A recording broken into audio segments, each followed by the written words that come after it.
하루에도 12번 괜찮냐는 말을 듣지만 정작 내 마음 챙겨주는 사람은 없습니다. 나이 들수록 걱정만 늘어갑니다.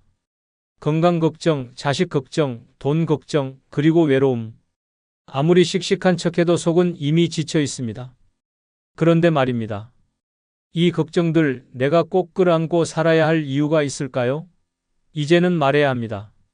내 걱정 다 가져가라.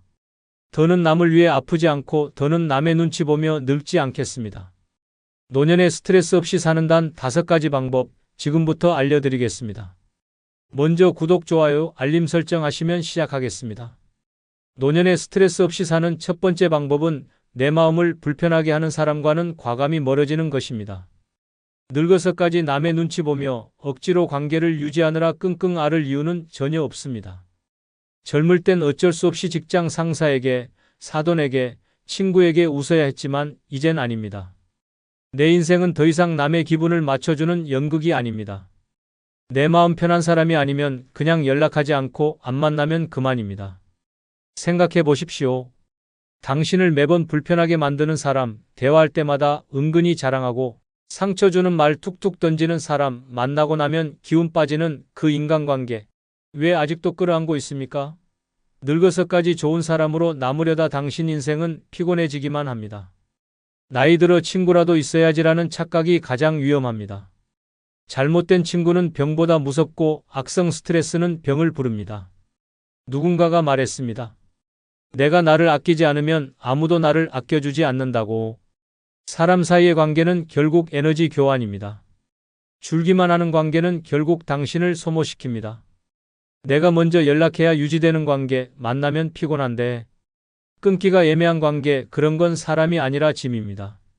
노년은 짐을 줄이는 시간입니다. 짐이 많은 삶은 마음을 병들게 만듭니다. 서울 은평구에 사는 76세 이영자 씨는 30년 지기 친구와 모든 연락을 끊었습니다. 이유는 단 하나였습니다. 그 친구는 만나기만 하면 자식 자랑, 남편 흉, 건강 걱정, 그리고 결국엔 내가 너무 부럽다는 뻔한 멘트로 이 씨의 감정을 소모시켰습니다. 처음엔 참고 넘겼지만 매번 만나고 나면 한숨이 나오고 며칠간 기분이 가라앉았습니다. 결정적으로 남편이 병원에 입원했을 때도 아유, 나도 아픈데 어쩌라고라는 말 한마디를 듣고 이 씨는 깨달았습니다. 이건 친구가 아니다. 그냥 익숙한 타인일 뿐이다. 그날 이후 전화번호도 차단하고 모임도 끊고 아예 마음에서 지웠습니다. 그 대신 이 씨는 조용히 공원 산책 모임에 나가기 시작했습니다. 이름도 모르는 사람들과 가볍게 인사하고 강아지 이야기하고 계절 이야기하며 웃는 시간이 훨씬 편안했습니다. 그 누구도 평가하지 않고 사생활을 캐묻지 않으며 말 한마디에 상처 주지 않는 공간에서 이 씨는 오랜만에 마음이 평온해지는 느낌을 받았습니다. 나중에는 이렇게 말했습니다. 그 친구랑은 30년을 만나도 불편했는데 여긴 모르는 사람인데도 웃음이 납니다. 마음이 편하면 그게 좋은 관계 아닙니까? 노년에 중요한 건 관계의 수가 아니라 질입니다. 오래 봤다고 무조건 남아야 할 인연은 없습니다. 잘 지낸다고 꼭 붙잡아야 할 관계도 아닙니다. 마음이 불편한 사람은 가차없이 멀리 하십시오. 눈치 보지 마십시오. 나를 위한 이기심은 노년의 생존 전략입니다. 지금 당장 마음속에 떠오르는 그 사람, 내가 이 사람 때문에 속상했던 적이 몇 번이지? 라고 스스로 물어보세요. 셋 이상이면 그건 이제 관계가 아닙니다. 해가 되는 인연입니다. 그리고 그 인연을 끊는 순간 놀랍게도 마음의 숨통이 트이기 시작합니다. 쓸데없는 연락 하나 줄었을 뿐인데 삶이 더 가벼워지고 하루가 더 밝아집니다. 이제는 내 감정이 우선입니다. 싫으면 싫다, 불편하면 피한다. 나를 힘들게 하는 사람과는 멀어진다는 원칙을 세우십시오. 그게 노년을 스트레스 없이 사는 첫 번째 열쇠입니다.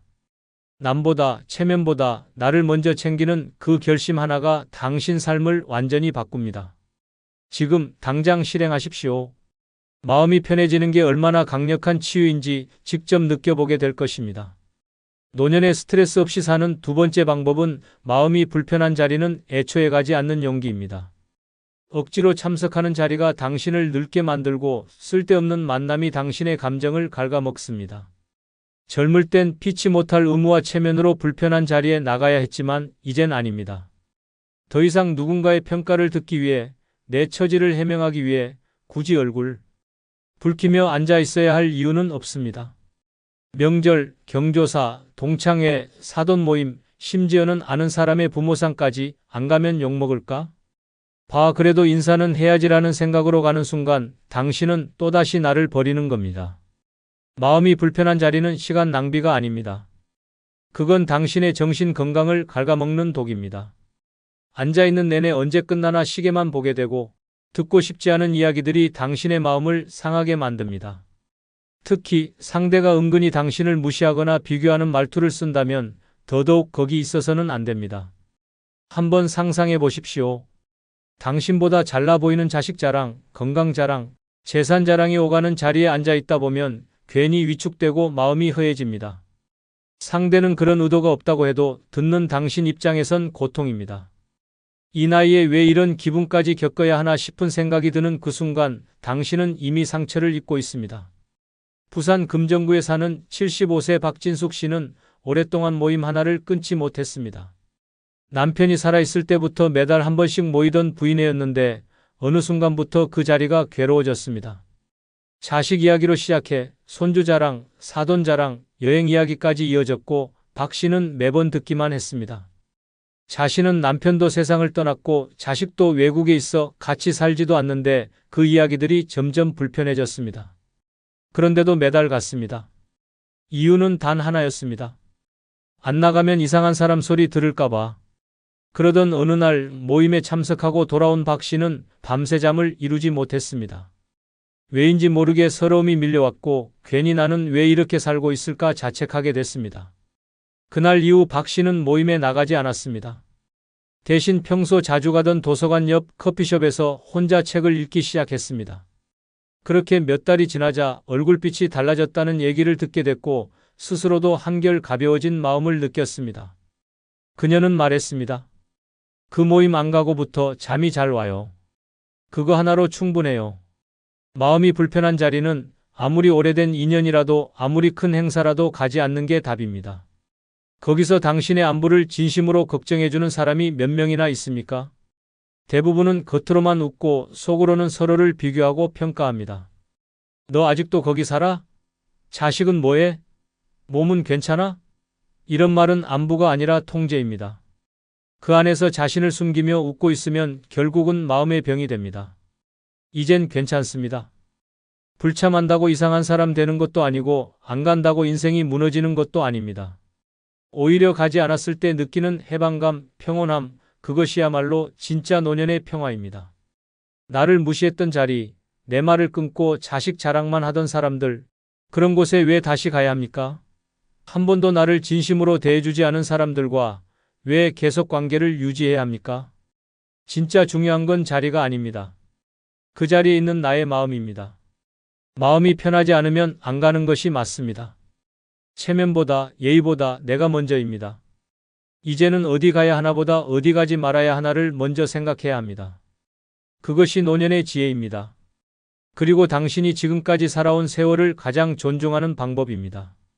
무례한 사람이 있는 자리에 스스로를 밀어넣지 마십시오. 마음이 불편한 곳이라면 그냥 가만히 집에서 쉬는 것이 훨씬 낫습니다.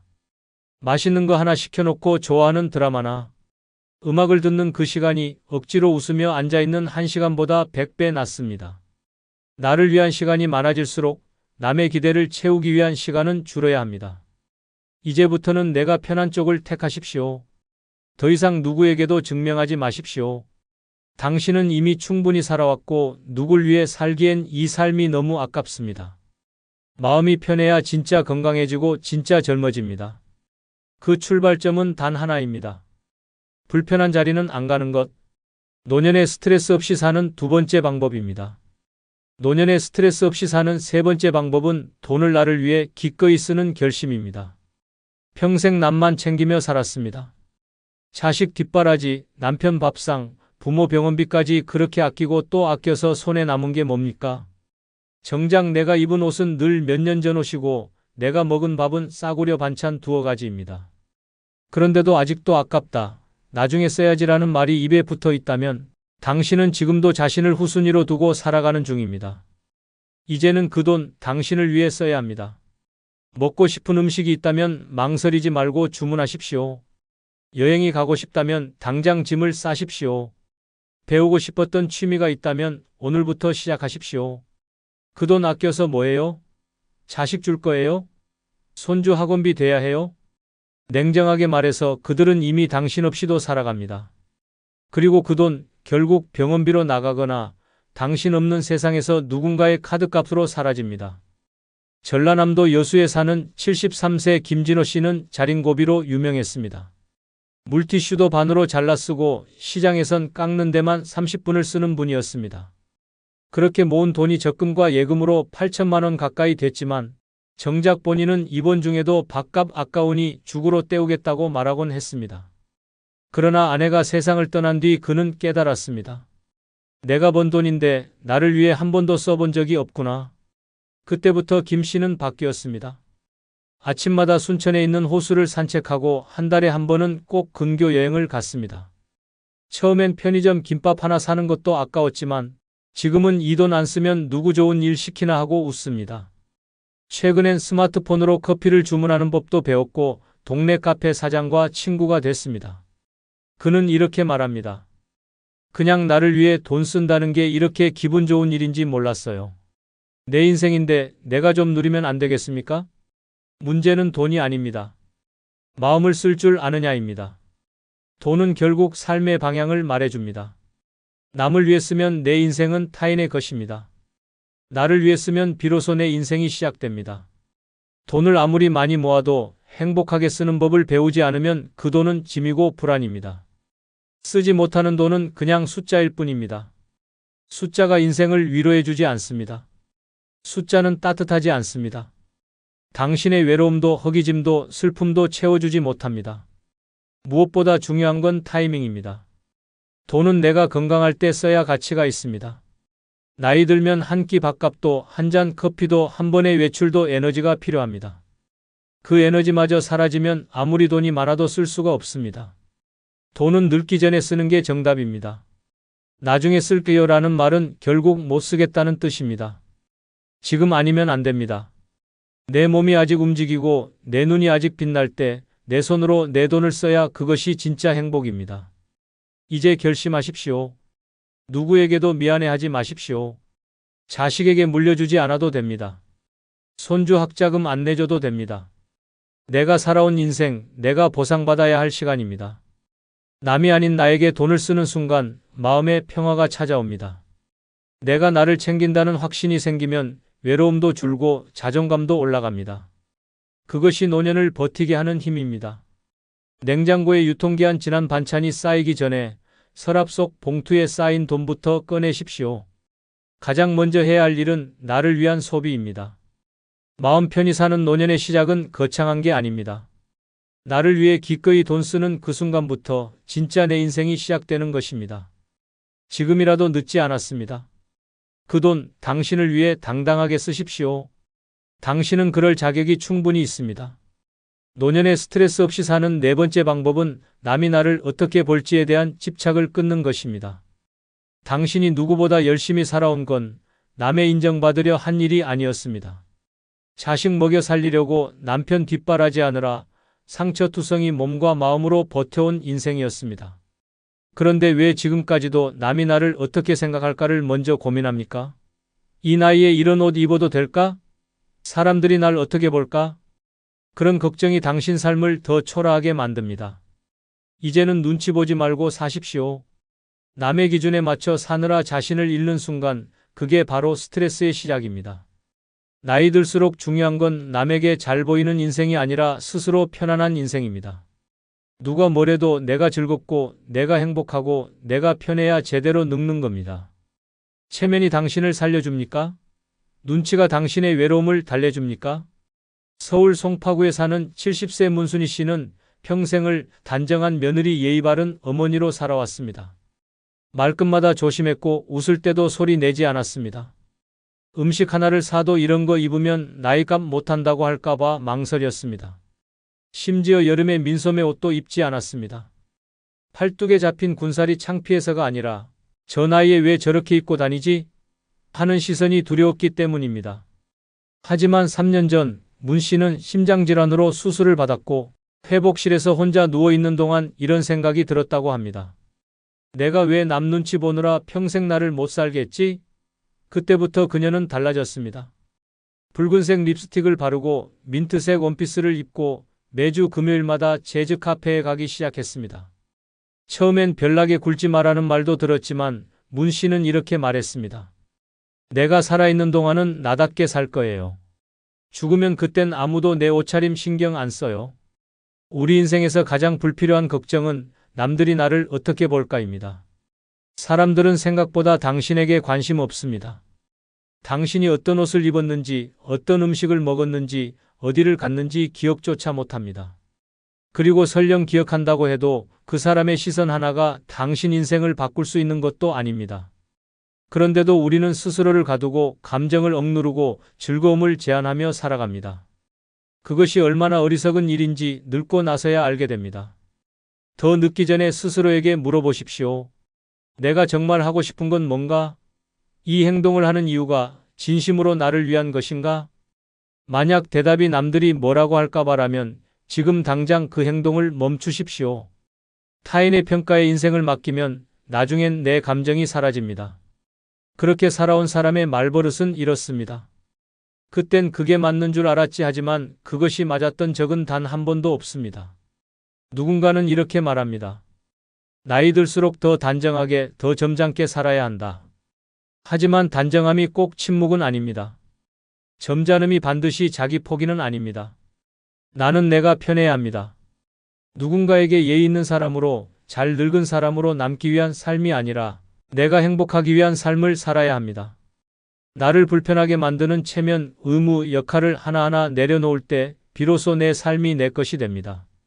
그러니 오늘부터는 이런 기준으로 판단하십시오. 이 옷 입으면 내가 웃을 수 있을까? 이 장소 가면 내가 편안할까? 이 말 하고 나면 내가 후련할까? 남이 아니라 나에게 중심을 맞추는 습관, 그것이 노년의 스트레스를 줄이는 핵심입니다. 하루하루가 선물 같은 나이에 남 눈치로 스스로를 포장할 이유는 없습니다. 노년의 가장 어리석은 일은 아직도 남의 시선 안에서 살고 있는 것입니다. 그리고 가장 현명한 일은 오직 나의 감정과 기분을 최우선으로 삼는 삶을 선택하는 것입니다. 그 결심 하나가 인생 후반전을 완전히 바꿔놓습니다. 늦지 않았습니다. 지금 당신 마음이 시키는 대로 사십시오. 그것이 가장 멋진 노후입니다. 노년에 스트레스 없이 사는 5번째 방법은 나를 위해 하루에 한 끼는 꼭 따뜻하게 먹는 것입니다. 누구를 위해 차리던 밥상, 이제는 나를 위한 식탁으로 바뀌어야 합니다.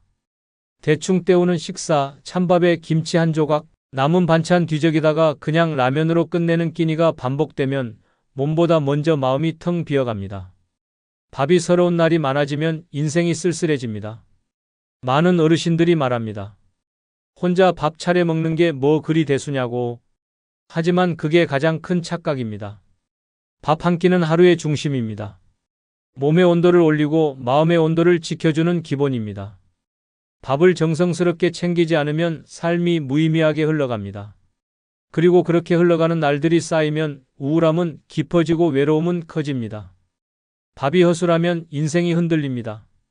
충청남도 아산에 사는 78세 윤상희 씨는 남편을 먼저 떠나보낸 뒤 혼자서 하루 2끼를 컵라면으로 버텼습니다. 씹는 것도 귀찮고 설거지도 싫고 입맛도 없고 TV나 보며 한 입씩 넘기는 게 전부였습니다. 그런데 어느 날 병원에서 받은 진단이 심각했습니다. 영양실조 초기, 근육량 감소, 혈당 불안정. 의사는 말했습니다. 지금처럼 드시면 혼자 생활 어려워질 수 있습니다. 그 말을 듣고도 윤 씨는 한동안 식사를 대충 했습니다. 그런데 딱 하루 무심코 들른 동네 국밥집에서 따뜻한 선지국 한 그릇을 먹고 눈물을 흘렸습니다. 내가 언제 마지막으로 뜨거운 국밥을 제대로 먹어봤지? 그날 이후 윤 씨는 하루에 딱 한 끼 자기 손으로 국 하나, 반찬 2-3가지를 차려 먹기 시작했습니다. 달걀을 지지고 애호박을 볶고 김치를 데웠습니다. 처음엔 귀찮았지만 한 달이 지나자 얼굴에 생기가 돌았습니다. 체중도 늘고 표정도 밝아졌습니다. 밥 하나 차려 먹는 일이 이렇게 나를 살릴 줄은 몰랐어요 라고 말할 정도였습니다. 밥은 단순한 음식이 아닙니다. 그것은 나를 존중하는 방식입니다. 따뜻한 국 한 숟갈, 반찬 하나에 담긴 정성이 스스로를 위로합니다. 누군가를 위해 차리던 밥상이 사라진 자리에 나를 위한 밥상을 만들어야 합니다. 그것이 노년의 품위입니다. 아무도 나를 위해 밥을 차려주지 않는 시대가 왔다면 내가 나에게 밥을 차려주는 사람이 되어야 합니다. 혼자서 먹는 밥이라도 식탁보 하나 깔고 그릇을 예쁘게 놓고 따뜻한 반찬을 챙겨보십시오. TV를 끄고 창밖을 보며 천천히 음식을 씹어보십시오. 그 순간 마음속에서 묵직한 감정 하나가 녹기 시작할 것입니다. 아, 나는 나에게 이런 대접을 받을 자격이 있구나. 늙었다고 입맛을 포기하지 마십시오. 나이 들었다고 끼니를 허투루 넘기지 마십시오. 하루 한 끼 제대로 먹는 일이 당신 인생 전체를 지탱합니다. 돈 많은 노후, 친구 많은 노후도 좋지만 매일 밥 한 끼 따뜻하게 챙겨 먹는 노후야말로 진짜 부자입니다. 몸에 좋은 걸 먹자는 게 아닙니다. 나를 아끼는 마음을 매일 밥상에 올리자는 것입니다. 오늘 저녁 고등어를 구우십시오. 된장국에 두부 하나 띄우고 김치 한 접시 꺼내 보십시오. 그게 바로 삶이고 존엄입니다. 스트레스 없이 사는 노년은 거창한 행복이 아닙니다. 그냥 나를 위해 밥 한 끼 정성껏 차려주는 것, 그걸 꾸준히 하는 삶입니다. 밥을 소중히 여기는 사람은 인생을 귀하게 여기는 사람입니다. 오늘부터 그렇게 사십시오. 당신은 그럴 만한 사람입니다. 끝으로 좋아요, 구독, 알림 설정 부탁드립니다. 나이 들어서 뭐 하며 살지? 이제 기대할 게 없네. 매일이 우울하고 재미없어. 혹시 이런 생각 해보신 적 있으신가요? 그런데 놀라운 비밀을 공개합니다. 이대로만 따라하시면 정말 마음 편히 살 수 있습니다. 83세 할아버지가 이 방법들을 실천한 후 일어난 기적 같은 변화를 보시면 깜짝 놀라실 겁니다. 10년간 우울증에 시달리던 할아버지가 지금은 50대처럼 생기발랄하게 살고 계세요. 늙어서 마음 편히 사는 방법 7가지를 오늘 처음으로 공개합니다. 여러분의 황혼기를 완전히 바꿔놓을 이 방법들을 절대 놓치지 마세요. 지금부터 시작합니다. 구독, 좋아요, 알림 설정하시면 시작하겠습니다. 그리고 주변의 많은 분들에게 공유해 주세요. 늙어 마음 편히 사는 첫 번째 방법은 과거에 얽매이지 않고 현재에 집중하며 사는 것입니다. 60년, 70년을 살아오시면서 정말 많은 일들을 겪으셨을 겁니다. 기쁜 일도 있었고 슬픈 일도 있었죠. 하지만 혹시 지금도 20년, 30년 전 일 때문에 밤잠을 설치고 계시지는 않나요? 만약 그렇다면 지금 당장 이 영상을 끝까지 보세요. 여러분의 남은 인생이 송두리째 바뀔 수 있습니다. 이처럼 과거에 매달리는 것은 우리의 현재와 미래를 완전히 파괴해버립니다. 하지만 반대로 과거를 놓아버리는 순간 인생이 기적처럼 바뀝니다. 그렇다면 도대체 어떻게 해야 30년간 쌓인 과거의 무거운 짐을 단숨에 내려놓을 수 있을까요? 첫 번째는 용서하는 마음을 갖는 것입니다. 남을 용서하는 것도 중요하지만 더 중요한 것은 자신을 용서하는 겁니다. 젊었을 때 자식들에게 화를 많이 냈다고, 남편이나 아내에게 상처를 줬다고 계속 자책하시는 분들이 많습니다. 하지만 그때는 그때 나름대로 최선을 다했던 것 아닙니까? 완벽한 사람은 없습니다. 두 번째는 감사하는 습관을 기르는 것입니다. 매일 아침 일어나서 오늘 감사한 일 3가지를 생각해 보세요. 건강하게 잠에서 깰 수 있어서 감사하다. 맛있는 밥을 먹을 수 있어서 감사하다. 사랑하는 가족이 있어서 감사하다. 이런 작은 것들부터 시작하면 됩니다. 감사하는 마음이 생기면 자연스럽게 현재에 집중하게 됩니다. 세 번째는 새로운 취미나 관심사를 찾는 것입니다. 평생 해보고 싶었지만 바빠서 못했던 일들이 있으실 겁니다. 그림 그리기, 서예, 정원 가꾸기, 악기 연주 등 무엇이든 좋습니다. 새로운 것을 배우고 도전하는 과정에서 자연스럽게 현재에 몰입하게 됩니다. 네 번째는 규칙적인 운동을 하는 것입니다. 운동을 할 때는 몸의 움직임에 집중하게 되어 다른 생각이 들어올 틈이 없습니다. 격렬한 운동이 아니어도 괜찮습니다. 매일 30분씩 동네 한 바퀴 산책하는 것만으로도 충분합니다. 걸으면서 주변 풍경을 보고 새소리를 듣고 바람을 느끼다 보면 자연스럽게 현재 순간에 머물게 됩니다. 다섯 번째는 명상이나 깊은 호흡을 하는 것입니다. 복잡한 명상법을 배울 필요는 없습니다. 조용한 곳에 앉아서 눈을 감고 깊게 숨을 들이마시고 내쉬기를 반복하면 됩니다. 호흡에만 집중하다 보면 머릿속이 맑아지고 평온해집니다. 여섯 번째는 사람들과의 만남을 늘리는 것입니다. 친구들과 차 한잔 마시며 이야기를 나누거나 가족들과 시간을 보내는 것도 좋습니다. 다른 사람과 대화할 때는 자연스럽게 현재에 집중하게 됩니다. 상대방의 말에 귀 기울이고 내 마음을 표현하다 보면 과거의 걱정거리들은 잠시 잊혀집니다. 정말 놀라운 사연이 있었습니다. 김할머니라는 분이 계셨는데 이분은 75세가 되도록 무려 30년 동안 단 하나의 기억 때문에 지옥 같은 나날을 보내고 계셨습니다. 돌아가신 시어머니에게 마지막으로 했던 차가운 말 한마디 때문이었죠. 그때 더 잘해드릴 걸, 그때 왜 그렇게 매정하게 굴었을까? 이런 자책이 30년간 할머니의 영혼을 갉아먹고 있었습니다. 할머니는 매일 밤 이 시간도 잠을 못 주무셨습니다. 밥맛도 없고 웃는 일도 없었죠. 가족들이 아무리 달래도 소용없었습니다. 심지어 우울증 약까지 드시게 됐지만 전혀 나아지지 않았어요. 30년 동안 말입니다. 그런데 믿을 수 없는 기적이 일어났습니다. 어느 날 한 사람이 할머니께 던진 단 한마디가 30년간 굳게 닫혀있던 할머니의 마음 문을 활짝 열어버린 겁니다. 도대체 무슨 말이었을까요? 할머니, 그 일은 이미 30년 전 일이에요. 아무리 후회해도 그때로 돌아갈 수는 없잖아요. 그 대신 지금 이 순간부터 시어머님이 기뻐하실 일을 해보시면 어떨까요? 그 순간 할머니의 눈에서 30년 만에 처음으로 희망의 빛이 반짝이었습니다. 그리고 놀라운 일이 벌어졌어요. 바로 그날 밤부터 할머니는 깊은 잠을 주무시기 시작했습니다. 3일 후에는 30년 만에 처음으로 크게 웃으셨어요. 일주일 후에는 시장에 나가 맛있는 음식을 해드시겠다며 장을 보러 다니셨습니다. 30년 동안 할머니를 괴롭혔던 모든 고통이 단 일주일 만에 사라져버린 겁니다. 마치 30년간 짊어지고 다녔던 무거운 바위를 한순간에 내려놓은 것 같았어요. 지금 할머니는 78세가 되셨는데 20대 처녀처럼 활기차게 사고 계십니다. 과거에 얽매이지 않고 현재에 집중하며 사는 것, 이것이 바로 나이 들어서도 마음 편히 살 수 있는 첫 번째 방법입니다. 처음에는 쉽지 않을 수 있습니다.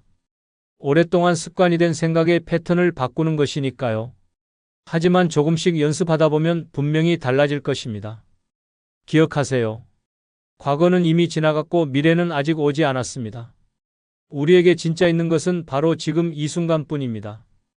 이 소중한 현재를 놓치지 마시고 충분히 누리며 사세요.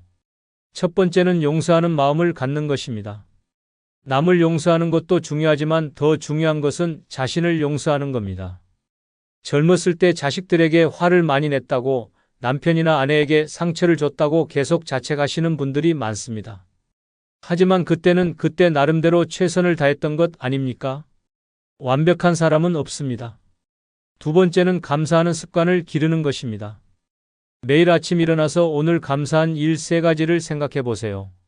건강하게 잠에서 깰 수 있어서 감사하다. 맛있는 밥을 먹을 수 있어서 감사하다. 사랑하는 가족이 있어서 감사하다. 이런 작은 것들부터 시작하면 됩니다. 감사하는 마음이 생기면 자연스럽게 현재에 집중하게 됩니다. 세 번째는 새로운 취미나 관심사를 찾는 것입니다. 평생 해보고 싶었지만 바빠서 못했던 일들이 있으실 겁니다. 그림 그리기, 서예, 정원 가꾸기, 악기 연주 등 무엇이든 좋습니다. 새로운 것을 배우고 도전하는 과정에서 자연스럽게 현재에 몰입하게 됩니다. 네 번째는 규칙적인 운동을 하는 것입니다. 운동을 할 때는 몸의 움직임에 집중하게 되어 다른 생각이 들어올 틈이 없습니다. 격렬한 운동이 아니어도 괜찮습니다. 매일 30분씩 동네 한 바퀴 산책하는 것만으로도 충분합니다. 걸으면서 주변 풍경을 보고 새소리를 듣고 바람을 느끼다 보면 자연스럽게 현재 순간에 머물게 됩니다. 다섯 번째는 명상이나 깊은 호흡을 하는 것입니다.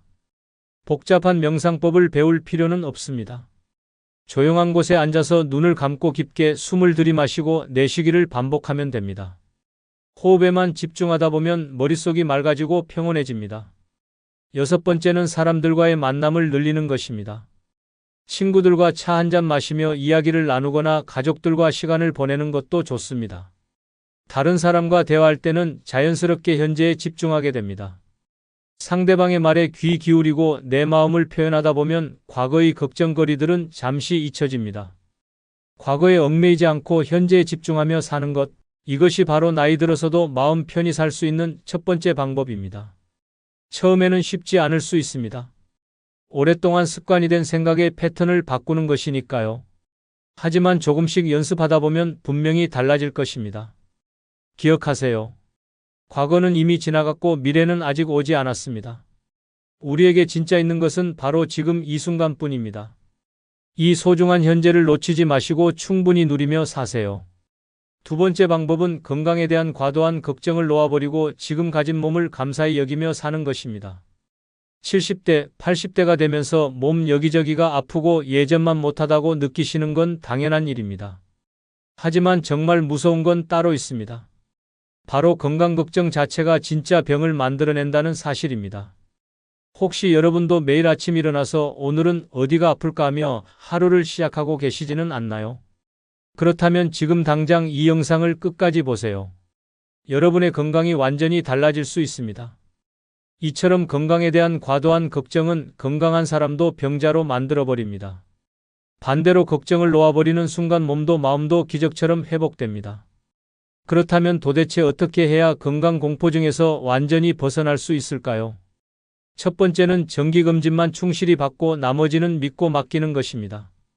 1년에 한두 번 종합검진을 받으시고 그 결과에 따라 의사선생님 말씀을 잘 따르시면 됩니다.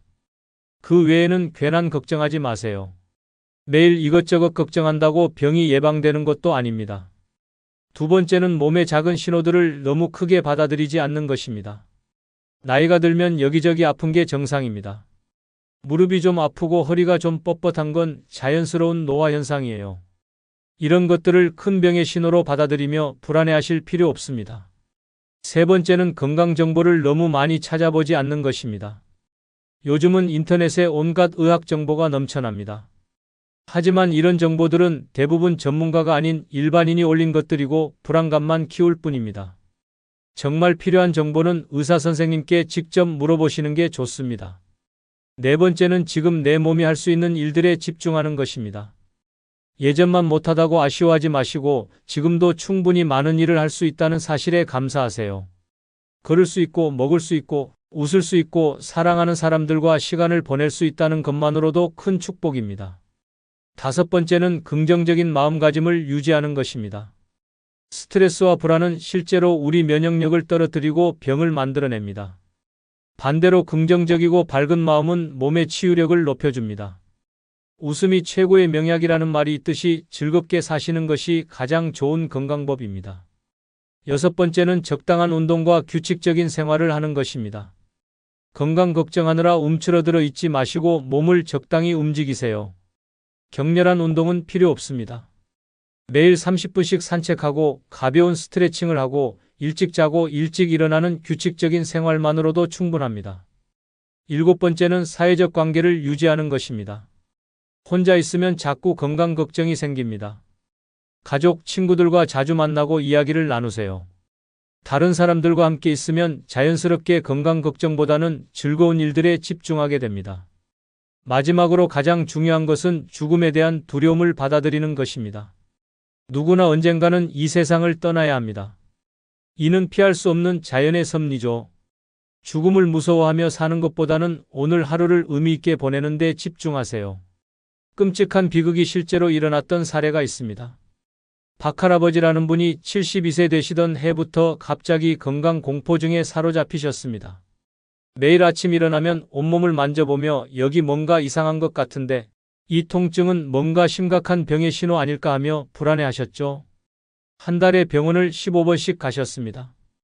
대학병원, 종합병원을 돌아다니며 온갖 검사를 다 받으셨어요. 하지만 정작 검사 결과는 항상 정상이었습니다. 그런데도 할아버지는 믿지 않으셨어요. 의사들이 놓친 게 있을 거야. 더 정밀한 검사를 받아야 해라며 더 큰 병원, 더 유명한 의사를 찾아다니셨죠. 병원비만 한 달에 200만 원씩 나갔습니다. 3년 동안 말입니다. 그런데 정말 끔찍한 일이 벌어졌습니다. 건강 걱정을 하면 할수록 할아버지는 정말로 병들어가기 시작한 겁니다. 스트레스로 혈압이 180까지 올라가고 불안감 때문에 밥도 못 드시고 밤마다 2-3시간밖에 주무시지 못했어요. 체중이 15kg이나 빠지셨습니다. 건강한 사람이 건강 걱정 때문에 진짜 병자가 되어버린 겁니다. 그러던 어느 날 할아버지가 한 사람에게 이렇게 말씀하셨습니다. 아, 이제 정말 지겹다. 병 걱정하느라 정작 사는 재미를 다 잃어버렸네. 차라리 그냥 죽는 게 나을 것 같다. 그 순간 그 사람이 할아버지께 이렇게 말했습니다. 할아버지, 지금까지 3년 동안 온갖 검사를 다 받으셨는데 아무 이상이 없었잖아요. 이제 그만 믿으시고 건강한 몸으로 하고 싶은 일을 해보세요. 그날부터 할아버지는 180도 달라지셨습니다. 병원 가는 횟수를 한 달에 한 번으로 줄이시고 대신 매일 아침 동네 산책을 시작하셨어요. 오늘은 어디가 아플까 대신 오늘은 뭘 하며 즐겁게 보낼까를 생각하기 시작하신 겁니다. 그 결과는 정말 기적 같았습니다. 한 달 만에 혈압이 정상으로 돌아오고 식욕도 되찾으시고 밤에 7-8시간씩 깊은 잠을 주무시기 시작했어요. 빠졌던 체중도 다시 늘어나시고 얼굴에 생기가 돌아왔습니다. 75세가 되신 지금 55세처럼 건강하고 활기차게 사고 계십니다. 건강에 대한 과도한 걱정을 놓아버리고 지금 가진 몸을 감사히 여기며 사는 것, 이것이 바로 나이 들어서도 마음 편히 살 수 있는 두 번째 방법입니다. 완벽한 건강을 추구하기보다는 지금 이 순간을 충분히 누리며 사세요. 첫 번째는 정기검진만 충실히 받고 나머지는 믿고 맡기는 것입니다. 1년에 한두 번 종합검진을 받으시고 그 결과에 따라 의사선생님 말씀을 잘 따르시면 됩니다. 그 외에는 괜한 걱정하지 마세요. 매일 이것저것 걱정한다고 병이 예방되는 것도 아닙니다. 두 번째는 몸의 작은 신호들을 너무 크게 받아들이지 않는 것입니다. 나이가 들면 여기저기 아픈 게 정상입니다.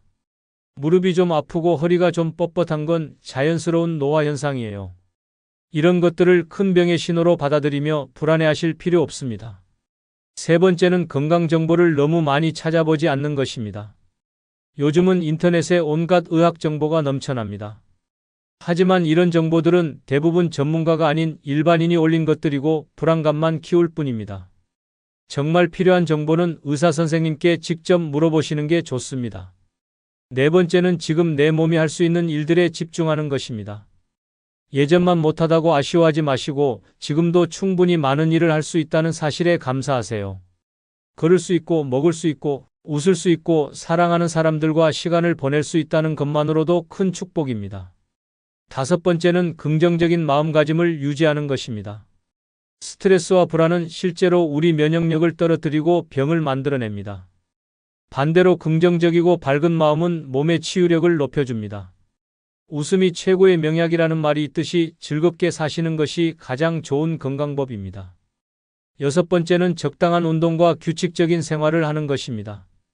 건강 걱정하느라 움츠러들어 있지 마시고 몸을 적당히 움직이세요. 격렬한 운동은 필요 없습니다. 매일 30분씩 산책하고 가벼운 스트레칭을 하고 일찍 자고 일찍 일어나는 규칙적인 생활만으로도 충분합니다. 일곱 번째는 사회적 관계를 유지하는 것입니다. 혼자 있으면 자꾸 건강 걱정이 생깁니다. 가족, 친구들과 자주 만나고 이야기를 나누세요. 다른 사람들과 함께 있으면 자연스럽게 건강 걱정보다는 즐거운 일들에 집중하게 됩니다. 마지막으로 가장 중요한 것은 죽음에 대한 두려움을 받아들이는 것입니다. 누구나 언젠가는 이 세상을 떠나야 합니다. 이는 피할 수 없는 자연의 섭리죠. 죽음을 무서워하며 사는 것보다는 오늘 하루를 의미 있게 보내는 데 집중하세요.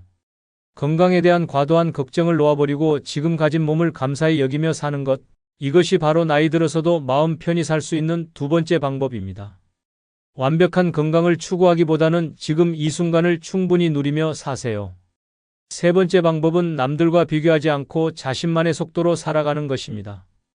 여러분, 나이가 들수록 더욱 심해지는 게 바로 비교의식입니다. 옆집 할머니는 손자가 의사인데 우리 손자는 아직 취업도 못했다. 같은 나이인데 저 사람은 왜 저렇게 건강해 보이고 나는 이렇게 아픈 데가 많을까? 이런 생각들로 하루 종일 마음이 무겁기만 하죠. 혹시 여러분도 이런 비교의 늪에서 헤어나지 못하고 계시지는 않나요? 그렇다면 반드시 이 영상을 끝까지 보세요. 여러분의 마음이 완전히 자유로워질 수 있습니다. 이처럼 남들과 비교하는 것은 우리의 행복을 완전히 앗아가 버립니다. 하지만 자신만의 특별함을 발견하는 순간 인생이 완전히 달라집니다. 그렇다면 어떻게 해야 평생 습관이 된 비교 의식에서 완전히 벗어날 수 있을까요? 첫 번째는 자신만의 작은 특별함을 찾아보는 것입니다. 요리를 잘한다, 식물을 잘 키운다, 사람들 이야기를 잘 들어준다, 무엇이든 좋습니다. 다른 사람보다 조금이라도 잘하는 것, 좋아하는 것을 찾아보세요. 두 번째는 다른 사람의 성공을 진심으로 축하하는 연습을 하는 것입니다. 질투나 부러움 대신 정말 좋으시겠어요 라고 진심으로 말해보세요.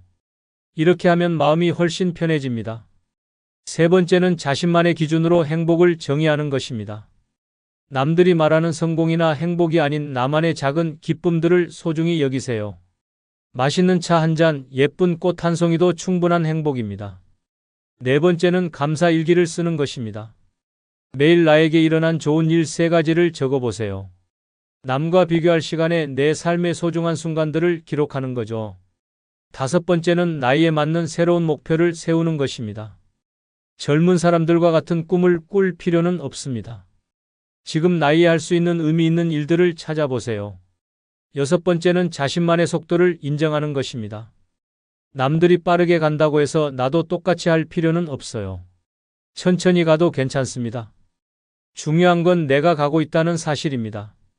한 할머니의 상상을 초월하는 변화 이야기가 있습니다. 이 할머니는 79세가 되도록 평생을 남들과 비교하며 사셨습니다.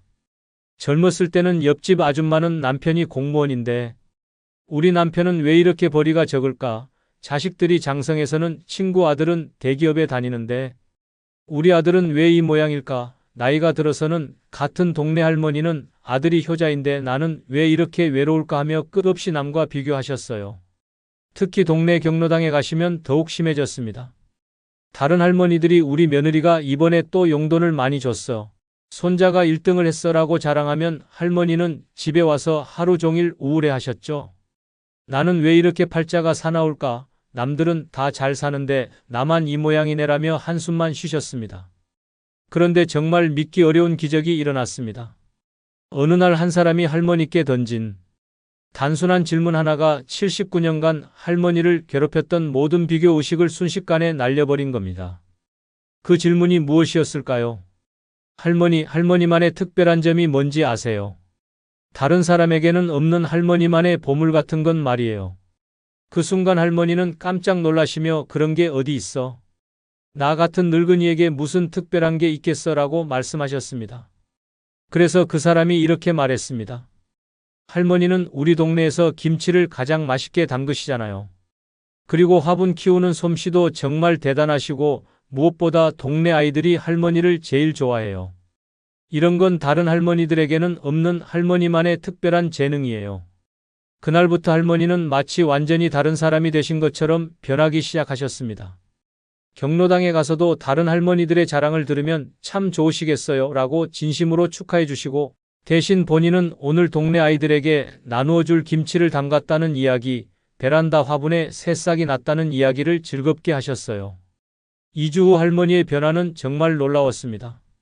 79년 동안 한 번도 보지 못했던 밝은 표정으로 매일을 사셨어요. 나도 이런 특별한 점이 있었구나라며 자신감을 되찾으시고 다른 사람들과 비교하는 대신 자신만의 소소한 행복을 찾아가기 시작하셨습니다. 지금 할머니는 82세가 되셨는데 20년 전보다 훨씬 행복해 보이십니다. 남들과 비교하지 않고 자신만의 속도로 살아가는 것, 이것이 바로 나이 들어서도 마음 편히 살 수 있는 세 번째 방법입니다. 비교는 우리를 불행하게 만들지만 자신만의 특별함을 아는 것은 우리를 행복하게 만듭니다. 지금부터라도 남의 인생이 아닌 내 인생을 사세요. 네 번째 방법은 완벽을 추구하지 않고 있는 그대로의 삶을 받아들이며 사는 것입니다. 나이가 들어도 여전히 많은 분들이 완벽함에 매달리며 사십니다. 집안일은 완벽하게 해야 하고 손자들 앞에서는 흠잡을 데 없는 할머니, 할아버지여야 하고 건강관리도 완벽하게 해야 한다고 생각하시죠? 하지만 이런 완벽주의가 오히려 여러분을 더욱 힘들게 만들고 있다는 사실을 아시나요? 혹시 여러분도 이것도 제대로 못하고 저것도 완벽하지 않네라며 자책하고 계시지는 않나요? 그렇다면 이 영상을 반드시 끝까지 보세요. 여러분의 마음이 한결 가벼워질 겁니다. 이처럼 완벽을 추구하는 것은 우리를 끊임없이 괴롭힙니다. 하지만 있는 그대로를 받아들이는 순간 진정한 평안이 찾아옵니다. 그렇다면 어떻게 해야 완벽주의에서 벗어나 편안한 마음으로 살 수 있을까요? 첫 번째는 충분히 좋다는 마음가짐을 갖는 것입니다. 100점이 아니어도 80점이면 충분합니다. 완벽하지 않아도 괜찮다는 생각을 해보세요. 이미 충분히 잘하고 계신 겁니다. 두 번째는 실수를 자연스러운 것으로 받아들이는 것입니다. 나이가 들면서 깜빡하는 일이 늘어나고 예전만 못한 것들이 생기는 건 당연합니다. 이런 변화를 탓하지 마시고 자연스럽게 받아들이세요. 세 번째는 다른 사람의 시선을 의식하지 않는 것입니다. 남들이 뭐라고 할까 보다는 나는 어떻게 생각하는가가 더 중요합니다. 다른 사람들도 여러분이 생각하는 것만큼 여러분을 완벽하게 보길 원하지 않습니다. 네 번째는 과정을 즐기는 것입니다. 결과가 완벽하지 않아도 그 과정에서 느끼는 즐거움과 보람에 집중해 보세요. 완벽한 요리가 아니어도 만드는 과정이 즐거웠다면 그것으로 충분합니다. 다섯 번째는 작은 성취에도 만족하는 것입니다. 큰 일을 해내지 못해도 오늘 하루 건강하게 지낸 것, 가족과 함께 웃으며 시간을 보낸 것만으로도 충분한 성취입니다. 여섯 번째는 도움을 요청하는 것을 부끄러워하지 않는 것입니다. 혼자서 모든 것을 완벽하게 해내려 하지 마시고 필요할 때는 가족이나 이웃에게 도움을 청하세요. 그것이 더 현명한 방법입니다. 일곱 번째는 나이에 맞는 기준을 세우는 것입니다. 젊었을 때의 기준으로 지금의 자신을 평가하지 마세요. 지금 나이에 맞는 적당한 기준을 세우고 그 안에서 만족하는 것이 중요합니다. 여덟 번째는 감사의 마음을 갖는 것입니다. 완벽하지 않은 현재 상황에서도 감사할 점들을 찾아보세요. 건강한 몸, 따뜻한 가족, 평범한 일상 모두가 감사한 일입니다. 한 할아버지의 놀라운 변화 이야기가 있습니다. 이 할아버지는 76세가 되도록 평생을 완벽주의자로 사셨습니다. 젊었을 때부터 모든 일을 완벽하게 해야 직성이 풀리는 성격이었어요. 회사에서도 완벽한 업무 처리로 유명했고 집에서도 모든 것을 질서정연하게 정리하고 관리하셨죠. 하지만 나이가 들면서 예전만큼 완벽하게 할 수 없는 일들이 늘어나기 시작했습니다. 기억력도 예전 같지 않고 몸도 예전만큼 빠르게 움직이지 않았어요. 그런데 할아버지는 이런 변화를 받아들이지 못하셨습니다. 왜 이것도 제대로 못하지? 예전에는 이런 실수를 안 했는데라며 자신을 끊임없이 질책하셨어요. 특히 집안일을 할 때 더욱 심해졌습니다. 청소를 해도 구석구석 완벽하지 않으면 다시 하고, 요리를 해도 간이 조금이라도 안 맞으면 처음부터 다시 만드셨죠. 화분을 기를 때도 잎사귀 하나라도 시들면 내가 제대로 돌보지 못했다며 자책하셨습니다. 가족들이 할아버지 충분히 잘하고 계세요라고 말해도 믿지 않으셨어요. 그러다 보니 할아버지는 점점 지쳐가기 시작했습니다. 무엇을 해도 만족스럽지 않고 항상 부족한 것 같고 스스로에게 실망하는 일이 늘어났어요. 심지어 나이 들어서 아무짝에도 쓸모없는 사람이 됐다며 우울해하시기까지 했습니다. 그런데 어느 날 정말 단순한 깨달음이 할아버지의 인생을 완전히 바꿔놓았습니다. 손자가 할아버지께 이렇게 말한 겁니다. 할아버지가 만든 김치찌개는 완벽하지 않아도 세상에서 제일 맛있어요. 왜냐하면 할아버지가 저를 생각하며 만들어 주셨거든요. 그 순간 할아버지는 깨달으셨습니다. 완벽함보다 더 중요한 것은 마음이었다는 것을, 그리고 이미 충분히 사랑받고 있다는 것을 말이에요. 그날부터 할아버지는 완전히 달라지셨습니다. 집안일을 할 때도 오늘은 이 정도면 충분해라고 만족하시고, 요리를 할 때도 간이 조금 안 맞아도 괜찮지라며 웃으셨어요. 6개월 후 할아버지의 변화는 정말 놀라웠습니다. 스트레스가 사라지니 오히려 모든 일이 더 즐거워지셨고, 완벽하지 않아도 행복해하는 할아버지를 보며 가족들도 더욱 편안해졌어요. 지금 할아버지는 80세가 되셨는데 완벽하지 않아서 더 인간다워라며 매일 웃으며 지내고 계십니다. 완벽을 추구하지 않고 있는 그대로의 삶을 받아들이며 사는 것, 이것이 바로 나이 들어서도 마음 편히 살 수 있는 네 번째 방법입니다. 완벽함보다는 마음의 평안이, 100점보다는 80점의 만족이 더 소중합니다. 지금부터라도 있는 그대로의 자신을 사랑하며 사세요. 다섯 번째 방법은 새로운 관계를 만들고 사회적 연결을 유지하며 사는 것입니다. 나이가 들면서 가장 큰 고민 중 하나가 바로 외로움입니다. 오랜 친구들은 하나둘 세상을 떠나고 자식들은 바쁘다며 연락도 뜸해지고 배우자마저 먼저 떠나면 정말 혼자가 된 것 같아 막막하기만 하죠. 혹시 여러분도 이제 나이가 들어서 새로운 사람들과 친해질 수 있을까라며 걱정하고 계시지는 않나요? 그렇다면 마지막까지 이 영상을 놓치지 마세요. 여러분도 분명히 새로운 인연들을 만날 수 있을 겁니다.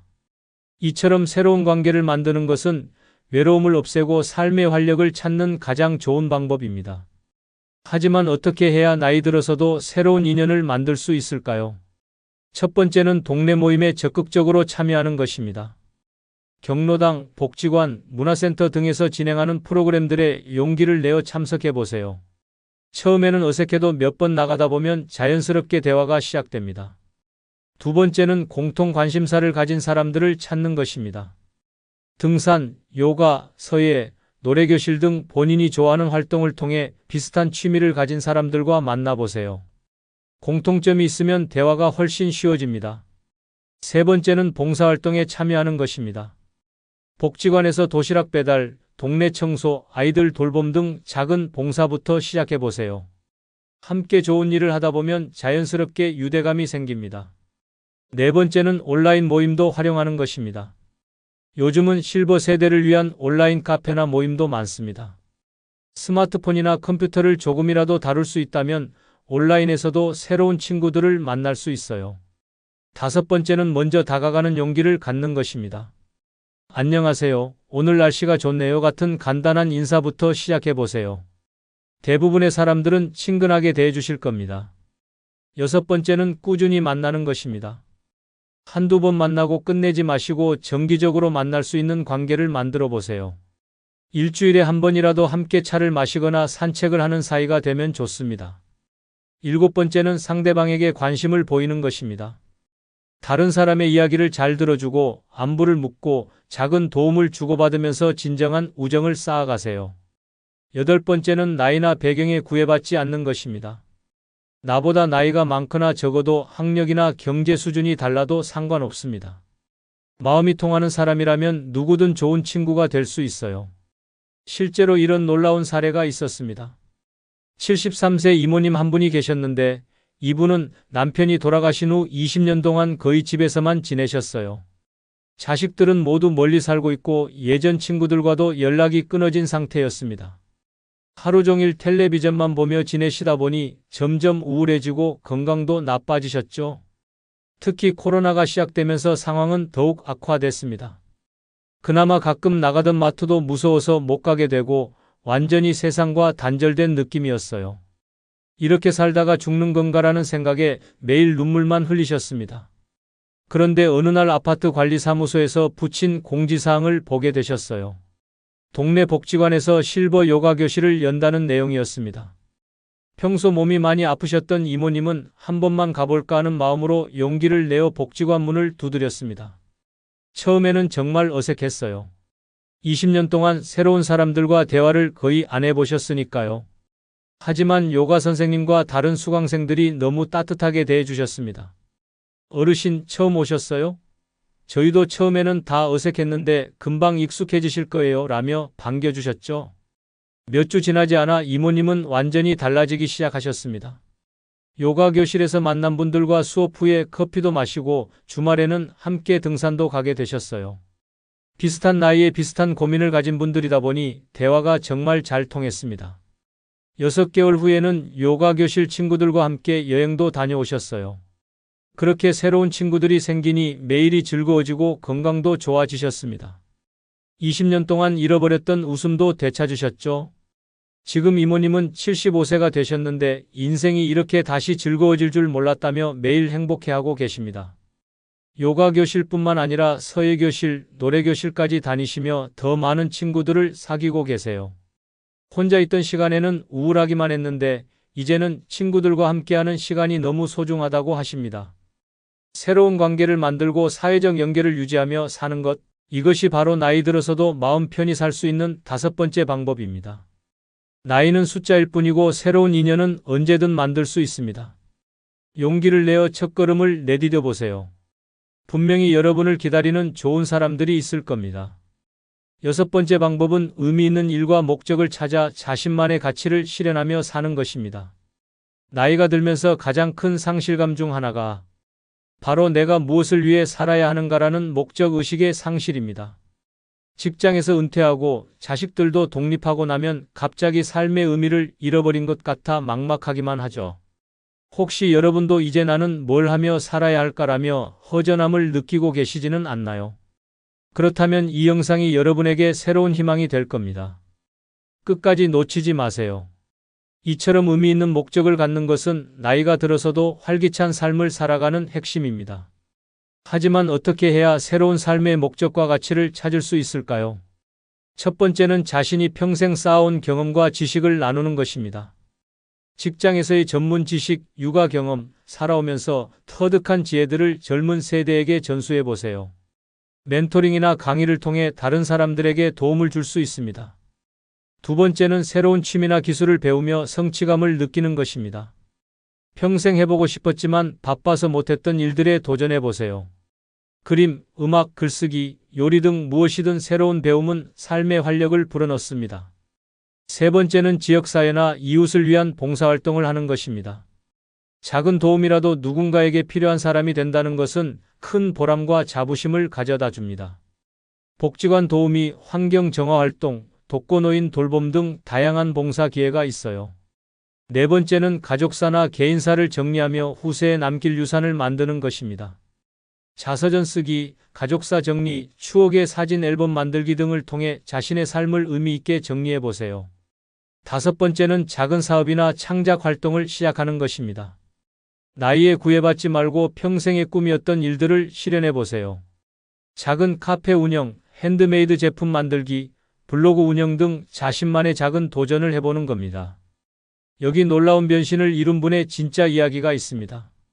77세 박씨 할아버지는 공무원으로 35년간 근무하다가 은퇴하신 후 완전히 무기력한 상태가 되셨어요.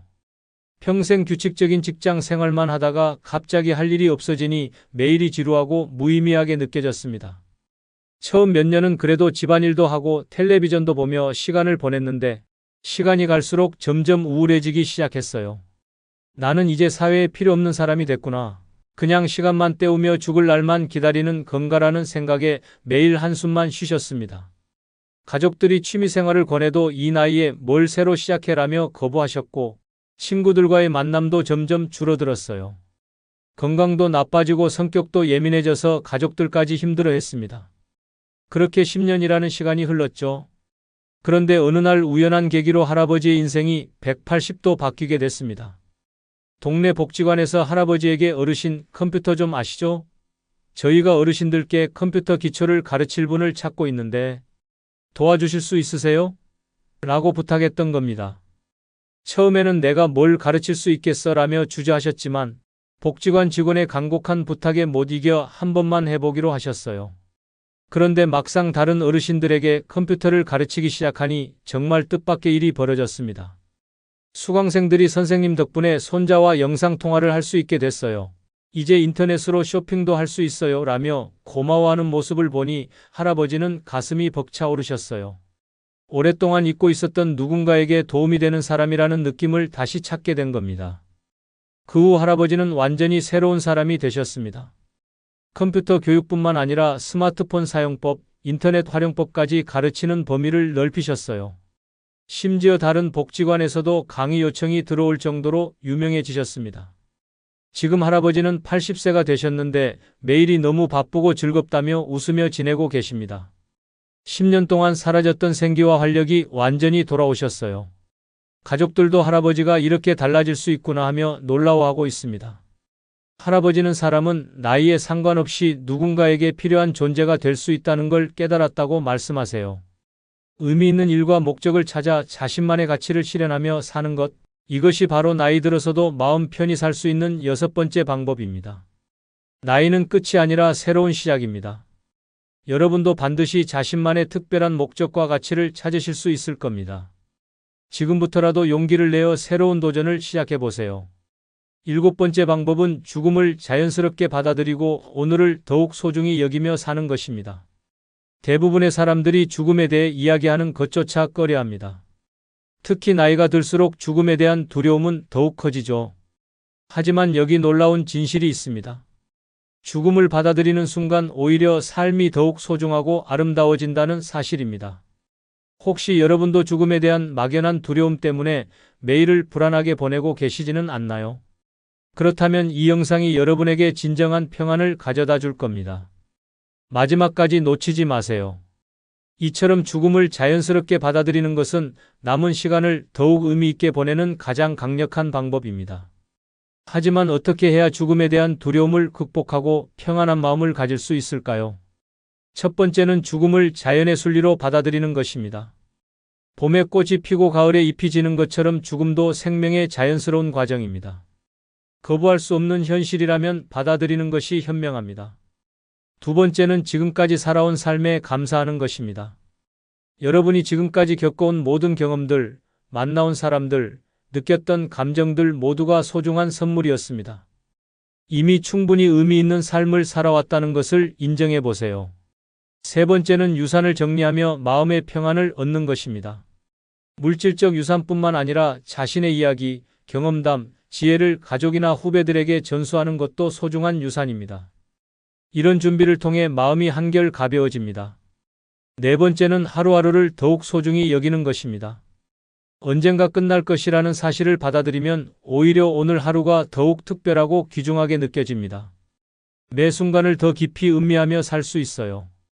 다섯 번째는 영적인 평안을 찾는 것입니다. 종교나 명상, 철학 등을 통해 삶과 죽음에 대한 더 깊은 이해를 갖게 되면 마음의 평화를 얻을 수 있습니다. 자신만의 방식으로 영적 성장을 추구해 보세요. 믿기 어려운 변화를 겪은 분의 실화가 있습니다. 이혜자 할머니라는 분이 78세가 되시던 해부터 갑자기 죽음에 대한 극심한 공포에 사로잡히셨습니다. 밤마다 언제 죽을까, 죽으면 어떻게 될까 하는 생각에 잠을 못 이루시고 하루 종일 불안에 떨며 지내셨어요. 심지어 죽음과 관련된 뉴스나 이야기만 들어도 온몸이 떨릴 정도였습니다. 가족들이 아무리 달래도 소용없었어요. 할머니, 아직 건강하시잖아요 라고 말해도 언제 갑자기 죽을지 모르는데 어떻게 마음 편히 살아라며 매일 울음만 터뜨리셨죠. 그렇게 20년이라는 긴 시간을 공포와 불안 속에서 보내셨습니다. 그런데 어느 날 놀라운 일이 벌어졌습니다. 동네 절에서 스님이 하신 법문을 들으신 후 할머니의 마음이 완전히 바뀌기 시작한 겁니다. 스님께서 이렇게 말씀하셨어요. 죽음을 두려워하는 것은 아직 살지 못했다는 증거입니다. 죽음을 받아들이는 순간 비로소 진짜 삶이 시작됩니다. 그 말씀을 듣는 순간 할머니는 깨달으셨습니다. 지금까지 죽음을 두려워하느라 정작 살아있는 오늘을 제대로 누리지 못했다는 것을 말이에요. 그래, 언젠가는 죽겠지. 그럼 오늘을 더 소중히 살자라는 마음가짐으로 바뀌신 겁니다. 그날부터 할머니는 완전히 다른 사람이 되셨습니다. 20년 동안 잠 못 이루던 밤들이 사라지고 깊은 잠을 주무시기 시작했어요. 죽음에 대한 걱정 대신 오늘 뭘 하며 즐겁게 보낼지를 생각하시게 됐죠. 동네 친구들과 여행도 다니시고 손자들과 더 많은 시간을 보내시고 평생 해보고 싶었던 그림 그리기도 시작하셨습니다. 지금 할머니는 81세가 되셨는데 내 인생에서 지금이 가장 행복한 시간이라고 말씀하세요. 죽음을 받아들인 후 오히려 삶이 더욱 풍요롭고 의미 있어졌다고 하십니다.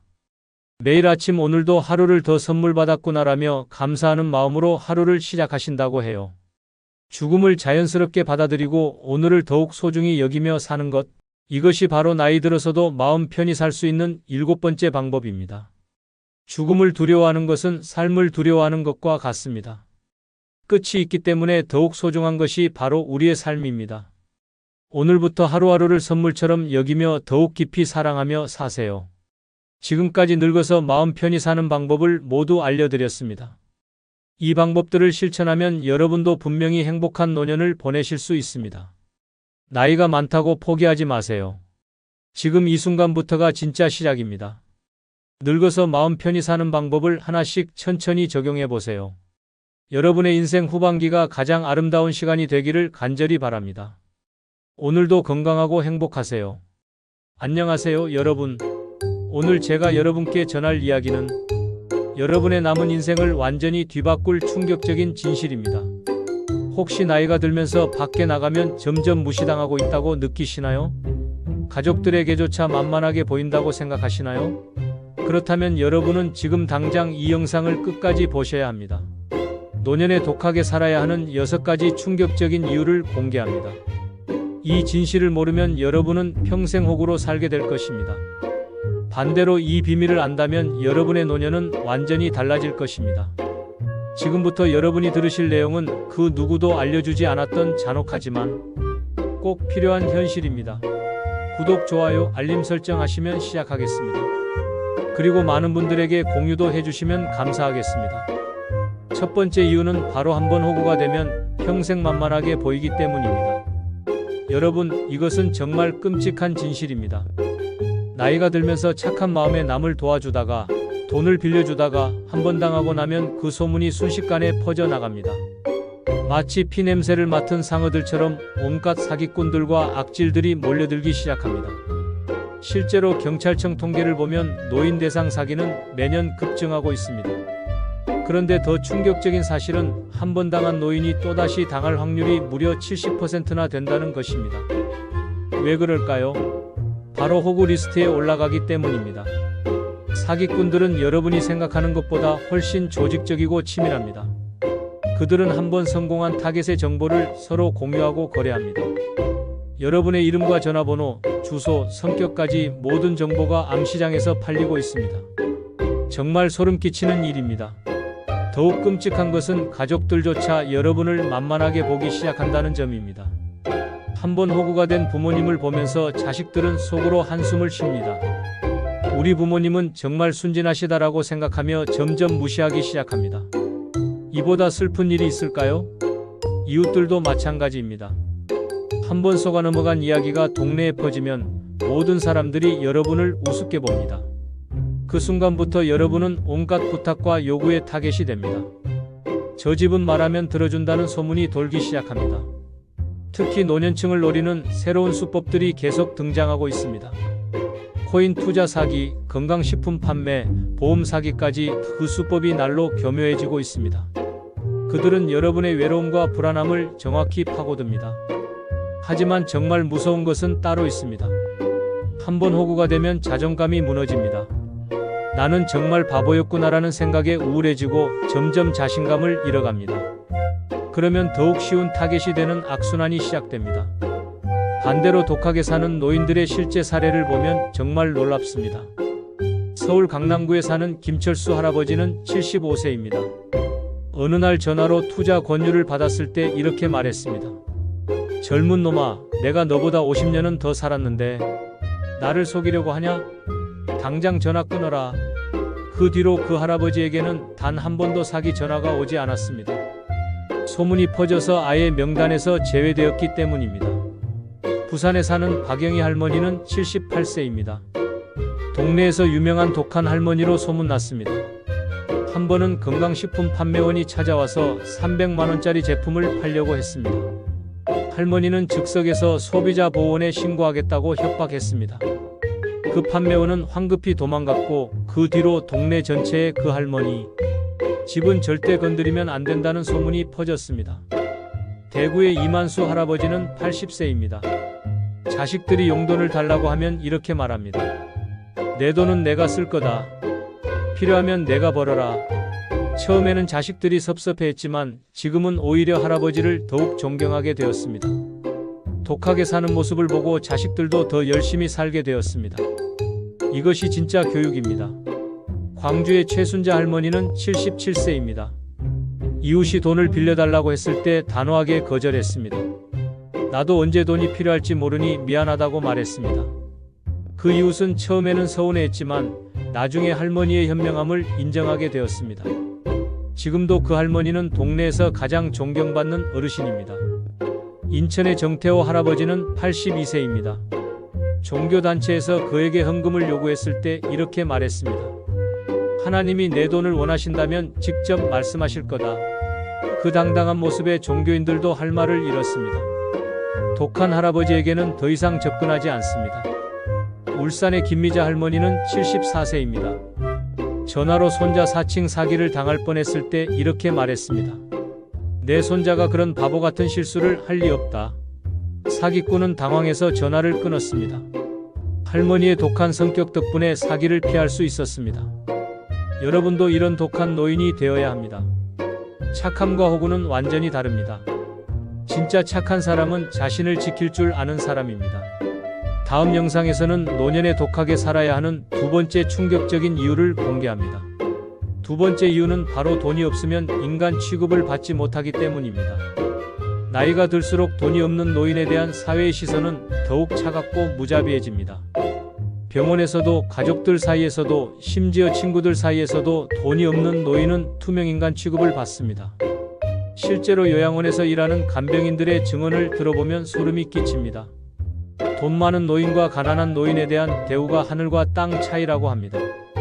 돈 없는 노인들은 기본적인 돌봄조차 제대로 받지 못하는 경우가 허다합니다. 더욱 끔찍한 것은 가족들의 태도 변화입니다. 부모님이 돈이 없다는 것을 알게 된 순간 자식들의 방문 횟수가 급격히 줄어듭니다. 명절에도 슬그머니 빠지고 전화도 잘 받지 않습니다.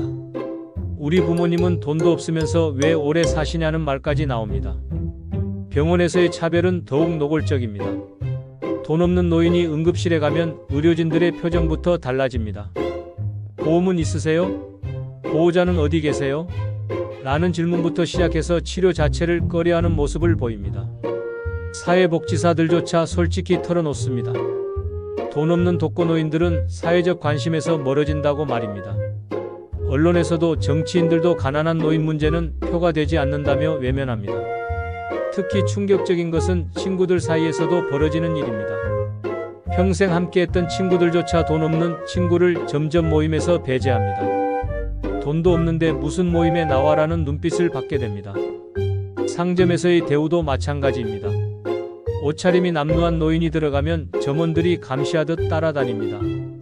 돈도 없으면서 뭘 보러 왔나 하는 시선을 받습니다. 심지어 종교단체에서도 헌금 능력에 따라 대우가 달라집니다. 돈 없는 신도는 뒷자리로 밀려나고 교회 내 모임에서도 소외됩니다.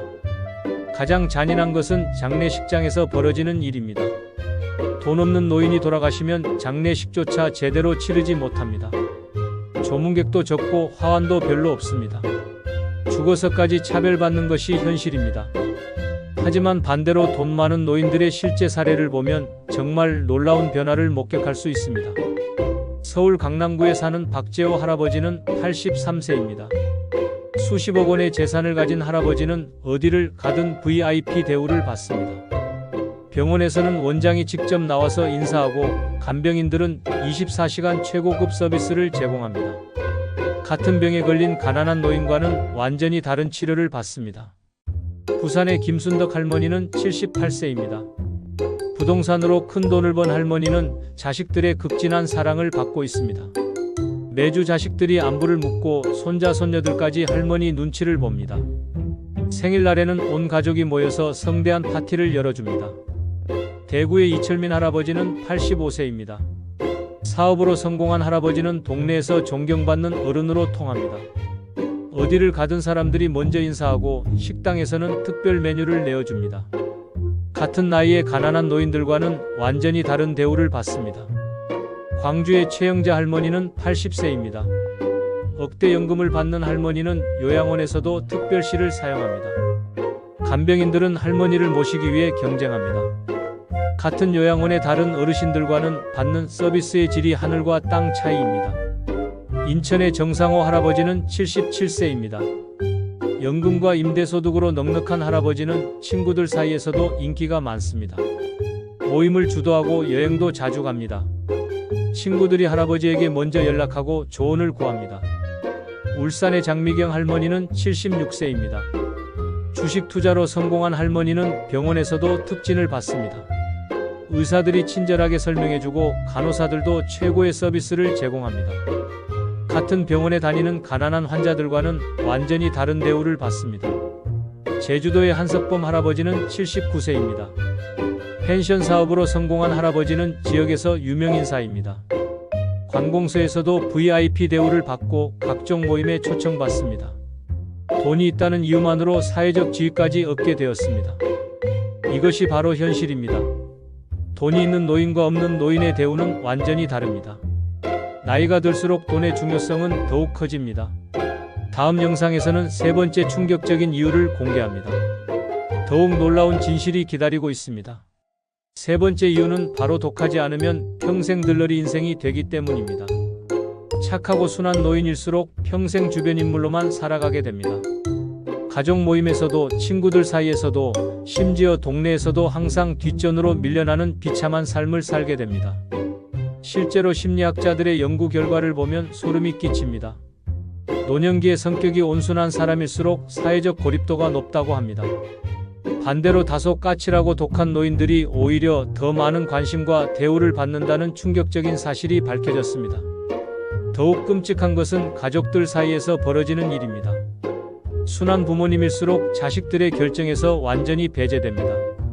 어차피 우리 부모님은 뭐라고 안 하실 거야 라는 생각으로 아예 의견조차 묻지 않습니다. 명절 때 보면 더욱 명확해집니다. 독한 시어머니는 며느리들이 눈치를 보며 최고급 선물을 준비합니다. 하지만 착한 시어머니는 시장에서 산 싸구려 과일로 때우는 며느리들을 목격하게 됩니다. 친구들 사이에서도 마찬가지입니다.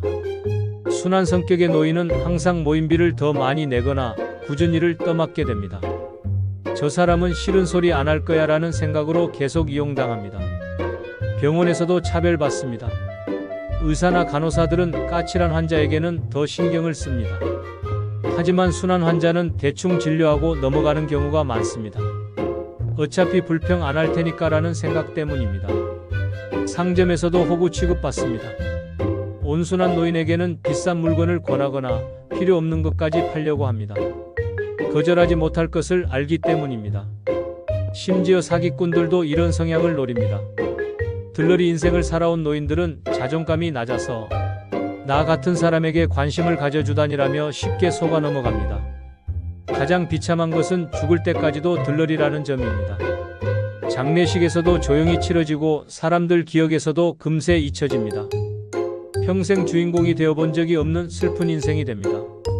하지만 독하게 사는 노인들의 실제 사례를 보면 정말 놀라운 변화를 목격할 수 있습니다. 서울 종로구에 사는 김철수 할아버지는 81세입니다. 성격이 까칠하기로 유명한 할아버지는 가족 모임의 절대적인 중심인물입니다.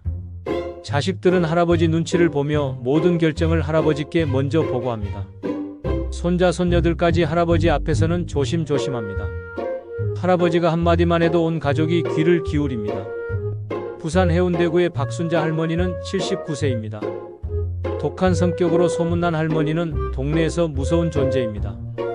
하지만 그 덕분에 모든 사람들이 할머니를 무시하지 못합니다. 상점 주인들도 할머니에게는 최고급 상품만 권하고 이웃들도 할머니 의견을 먼저 묻습니다.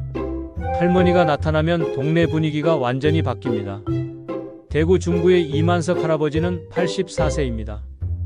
고집이 세기로 유명한 할아버지는 노인정에서도 리더 역할을 합니다. 다른 어르신들이 할아버지 말씀을 금과 옥조로 여깁니다. 할아버지가 제안하는 프로그램들은 무조건 채택되고 할아버지 중심으로 모든 활동이 돌아갑니다. 젊은 사회복지사들도 할아버지에게는 극존칭을 사용합니다. 광주 서구의 최영희 할머니는 77세입니다. 직설적인 성격의 할머니는 아파트 분여회장을 10년째 하고 있습니다. 관리사무소 직원들도 할머니 말씀은 무조건 따릅니다. 할머니가 문제 제기하면 즉시 해결됩니다. 다른 주민들도 할머니에게 먼저 인사하고 할머니 의견을 중요하게 받아들입니다. 인천 남동구의 정태호 할아버지는 78세입니다. 까다로운 성격의 할아버지는 병원에서도 VIP 대우를 받습니다. 의사들이 할아버지에게는 더 자세히 설명하고 간호사들도 특별히 신경 씁니다. 할아버지가 불만을 표시하면 병원 전체가 바로 개선합니다. 다른 환자들이 부러워할 정도로 특별한 대우를 받습니다. 울산 남구의 장미자 할머니는 75세입니다. 독한 성격의 할머니는 시장에서도 유명인사입니다. 상인들이 할머니만 보면 최고급 상품을 먼저 보여줍니다. 할머니가 깎아달라고 하면 무조건 깎아줍니다. 다른 손님들도 할머니 뒤에서 얌전히 기다립니다. 할머니의 한마디가 상인들에게는 절대 명령입니다. 제주시의 한석봉 할아버지는 82세입니다. 고집센 할아버지는 경로당에서도 절대 권력자입니다. 할아버지가 제안한 바둑대회는 전 지역 어르신들이 참가합니다. 할아버지 말씀 한마디에 경로당 운영 방침이 바뀝니다. 젊은 직원들도 할아버지 앞에서는 고개를 숙입니다.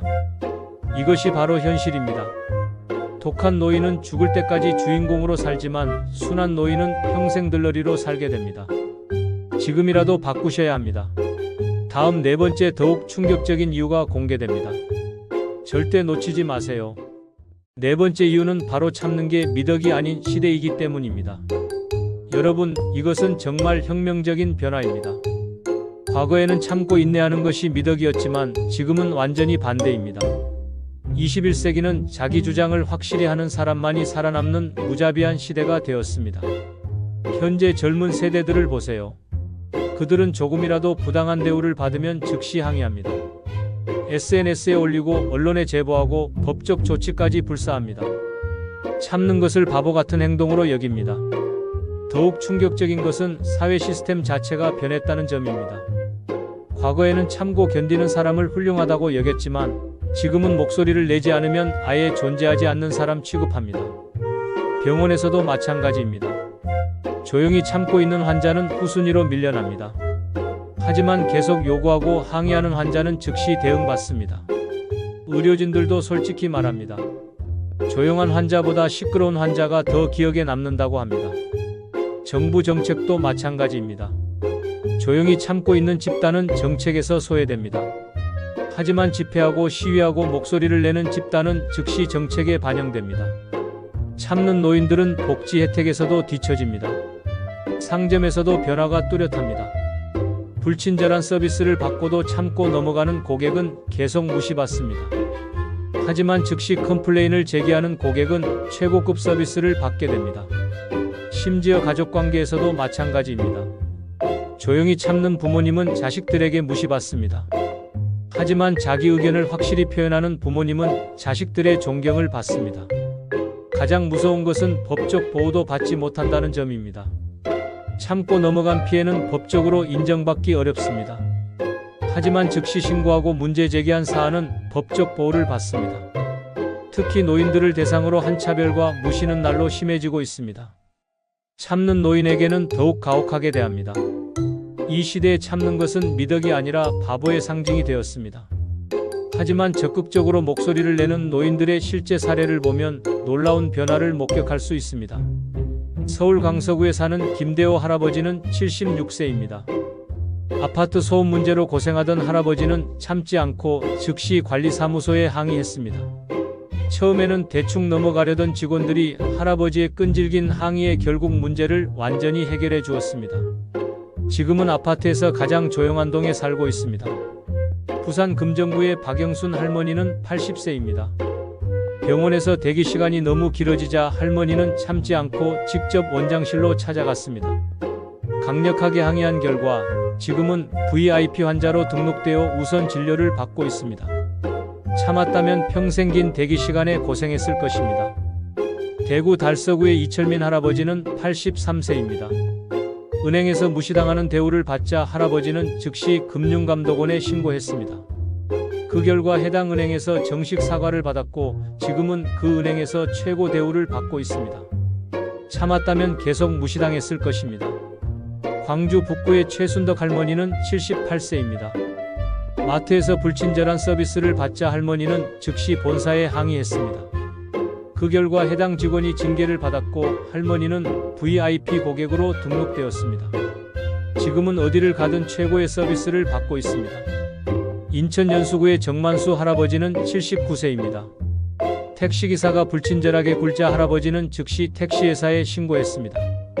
그 기사는 교육을 받게 되었고 할아버지는 그 회사에서 VIP 고객 대우를 받게 되었습니다. 참았다면 계속 불쾌한 경험을 했을 것입니다. 울산 중구의 장미경 할머니는 77세입니다. 식당에서 음식이 늦게 나오자 할머니는 즉시 사장을 불러 항의했습니다.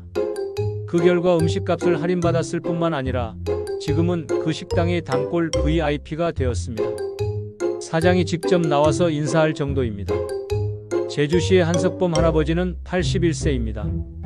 관공서에서 업무 처리가 늦어지자 할아버지는 즉시 민원을 제기했습니다. 그 결과 담당자가 바뀌었고 할아버지의 업무는 우선 처리되고 있습니다. 참았다면 몇 달을 기다려야 했을 것입니다. 창원시의 오정숙 할머니는 75세입니다. 통신회사에서 과도한 요금을 청구하자 할머니는 즉시 소비자보호원에 신고했습니다. 그 결과 잘못 청구된 요금을 모두 환불받았고 지금은 특별 할인 혜택까지 받고 있습니다. 참았다면 계속 손해를 봤을 것입니다. 이것이 바로 현실입니다. 이 시대에는 참는 사람이 바보가 되고 목소리를 내는 사람이 승리합니다. 지금이라도 바뀌셔야 합니다. 다음은 더욱 놀라운 이유가 공개됩니다. 계속 시청하세요. 5번째 이유는 바로 미움받을 각오 없이는 진짜 행복도 없기 때문입니다. 여러분, 모든 사람에게 사랑받으려고 하는 노인일수록 실제로는 가장 불행한 삶을 살고 있다는 연구 결과가 나왔습니다.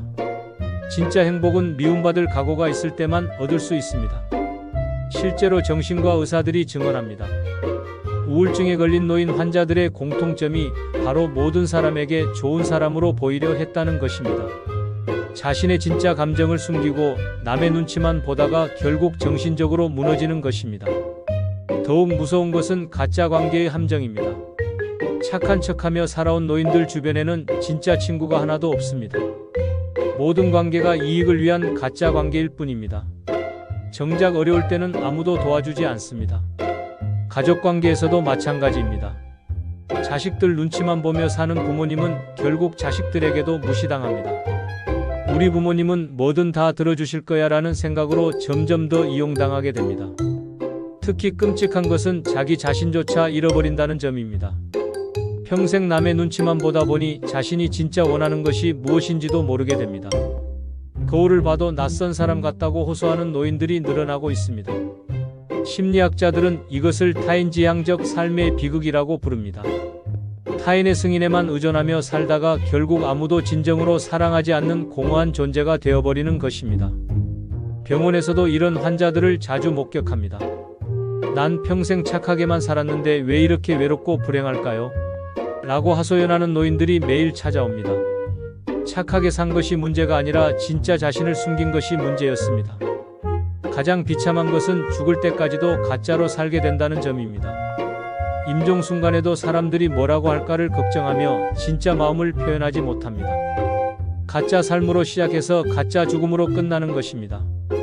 연구 결과에 따르면 미움받을 각오가 있는 노인들이 실제로 더 많은 진짜 사랑을 받는다고 합니다.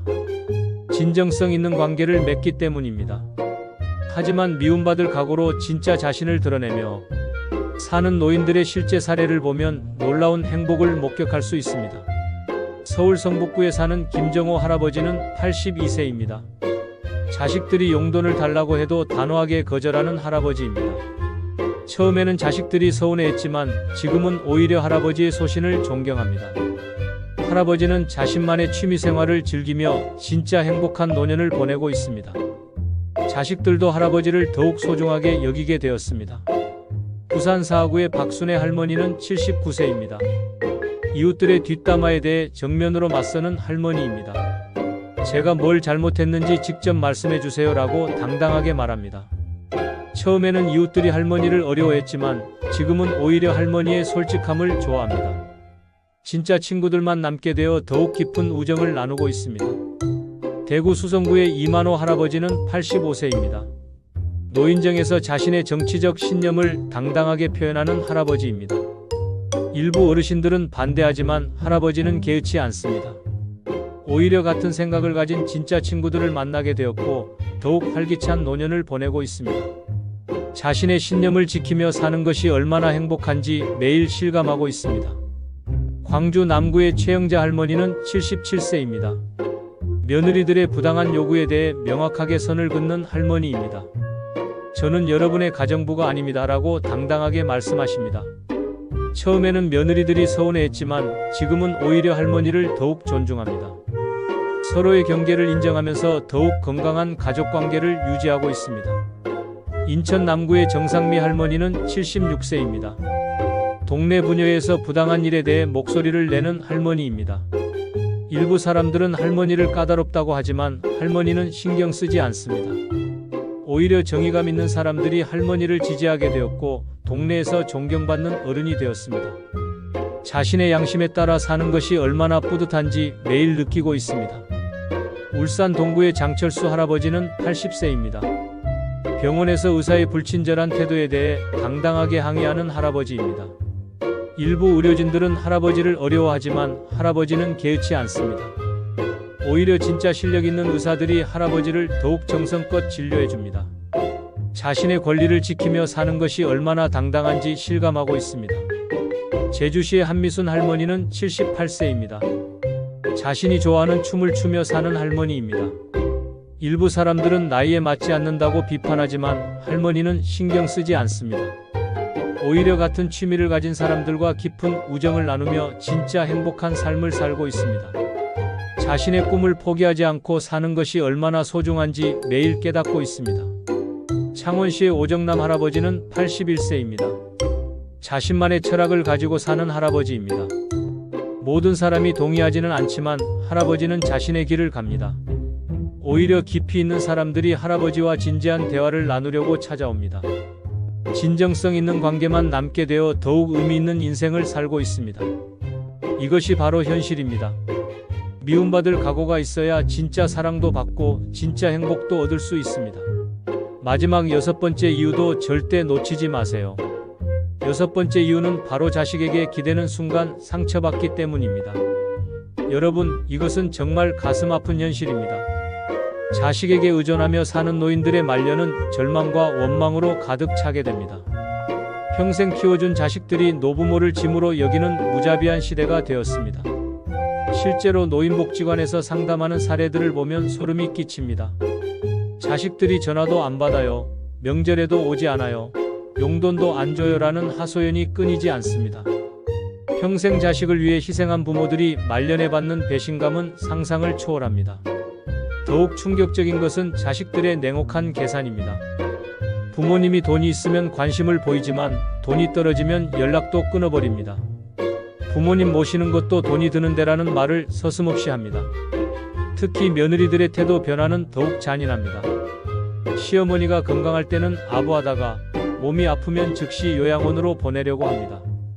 시어머니 모시느라 우리 생활이 엉망이다라고 불평합니다. 병원에서도 참담한 현실을 목격합니다. 수술비가 많이 든다고 하면 자식들이 꼭 해야 하나요? 라고 묻습니다. 부모님의 생명보다 돈이 더 소중한 것입니다. 가장 비참한 것은 임종순간입니다. 자식들이 유산분배 이야기를 하며 다투는 모습을 보고 숨을 거두는 부모님들이 많습니다. 평생의 사랑이 마지막 순간에 모두 무너지는 것입니다. 심리학자들이 경고합니다. 자식에게 의존하는 노인일수록 우울증과 치매 발병률이 높다고 합니다. 끊임없는 실망과 상처가 정신 건강을 해치기 때문입니다. 사회복지사들도 증언합니다. 자식들이 찾아오기를 기다리는 노인분들이 가장 불행해 보인다고 말합니다. 기대가 클수록 실망도 크기 때문입니다. 법률 상담소에도 이런 사례들이 넘쳐납니다. 자식들이 부모님 재산을 가로채거나 부모님을 학대하는 경우가 급증하고 있습니다. 혈육이라는 이름으로 저지르는 범죄들이 날로 늘어나고 있습니다. 하지만 자식에게 기대지 않고 독립적으로 사는 노인들의 실제 사례를 보면 놀라운 역전을 목격할 수 있습니다. 서울 마포구에 사는 김영철 할아버지는 84세입니다. 자식들에게 전혀 의존하지 않고 혼자 살아가는 할아버지입니다. 자신의 연금과 적금으로 생활하며 취미생활까지 즐기고 있습니다. 오히려 자식들이 할아버지를 더욱 존경하게 되었고 자주 안부를 묻고 찾아뵙니다. 독립적인 할아버지의 모습에 감동받은 자식들이 더욱 효도하고 싶어 합니다. 부산 동래구의 박순희 할머니는 81세입니다. 혼자서 작은 식당을 운영하며 독립적으로 살아가는 할머니입니다. 자식들이 그만하라고 해도 내 인생은 내가 결정한다고 당당하게 말씀하십니다. 오히려 자식들이 할머니의 당당함을 자랑스러워하며 주변 사람들에게 자랑합니다. 할머니의 독립적인 모습이 자식들에게 큰 자극이 되고 있습니다. 대구 달성군의 이철호 할아버지는 79세입니다. 농사를 지으며 자급자족하는 할아버지입니다. 자식들이 도시로 모시고 가겠다고 해도 난 내 땅에서 죽을 거다라고 말씀하십니다. 자식들은 처음에 걱정했지만 지금은 할아버지의 의지를 존중합니다. 오히려 할아버지를 보러 자주 내려오며 농사일도 도와드립니다. 독립적인 할아버지 덕분에 가족관계가 더욱 끈끈해졌습니다. 광주 광산구의 최영순 할머니는 78세입니다. 자원봉사를 하며 보람찬 노년을 보내는 할머니입니다. 자식들에게 용돈을 받는 대신 오히려 어려운 이웃을 도와주고 계십니다. 자식들이 놀라며 우리가 도와드려야 하는데라고 하지만 할머니는 내가 더 행복하다고 말씀하십니다. 자식들은 할머니의 숭고한 모습에 감동받아 더욱 자주 연락하고 찾아댑니다. 인천 서구의 정만석 할아버지는 83세입니다. 독서와 글쓰기를 하며 지적인 노년을 보내는 할아버지입니다. 자식들과의 대화에서도 항상 새로운 지식을 전해주십니다. 자식들이 할아버지와 대화하는 것을 즐거워하며 우리 아버지는 정말 대단하시다고 자랑합니다. 지적으로 독립적인 할아버지 덕분에 가족 모임이 더욱 의미 있어졌습니다. 울산 북구의 장미자 할머니는 76세입니다. 운동과 건강관리를 철저히 하며 건강한 노년을 보내는 할머니입니다. 자식들보다 더 건강하셔서 오히려 자식들이 할머니에게 건강 비법을 묻습니다. 할머니의 건강한 모습에 자식들이 안심하며 더욱 자주 함께 운동하러 옵니다. 건강한 할머니 덕분에 가족 모두가 건강해졌습니다. 제주시의 한정남 할아버지는 80세입니다. 새로운 기술을 배우며 젊은 마음을 유지하는 할아버지입니다. 스마트폰도 자식들보다 더 잘 사용하시고 SNS도 활발하게 하십니다. 자식들이 오히려 할아버지에게 기술을 배우러 옵니다. 우리 아버지는 젊은 사람보다 더 젊으시다고 자랑스러워합니다. 창원시의 오순자 할머니는 77세입니다. 경제적으로 완전히 독립적인 할머니입니다. 부동산 투자로 성공하셔서 오히려 자식들을 도와주고 계십니다. 자식들이 할머니를 더욱 존경하며 우리 어머니는 정말 대단하시다고 감탄합니다. 경제적으로 독립적인 할머니 덕분에 자식들과의 관계가 더욱 평등해졌습니다. 여러분, 지금까지 정말 충격적인 현실들을 함께 살펴보았습니다. 이 모든 진실을 알게 된 지금 여러분은 어떤 선택을 하시겠습니까? 계속해서 착하기만 한 호구로 살아가시겠습니까? 아니면 오늘부터 당당하고 독한 어른으로 변화하시겠습니까? 답은 분명합니다. 지금이라도 늦지 않았습니다. 오늘부터 독하게 사세요. 여러분의 당당한 변화가 주변 사람들을 놀라게 할 것입니다. 진짜 존경받는 어른이 되는 길은 독하게 사는 것뿐입니다. 더 이상 망설이지 마세요. 여러분의 남은 인생이 진정한 행복과 존경으로 가득하기를 진심으로 바랍니다. 독하게 살아서 당당한 노년을 만드세요.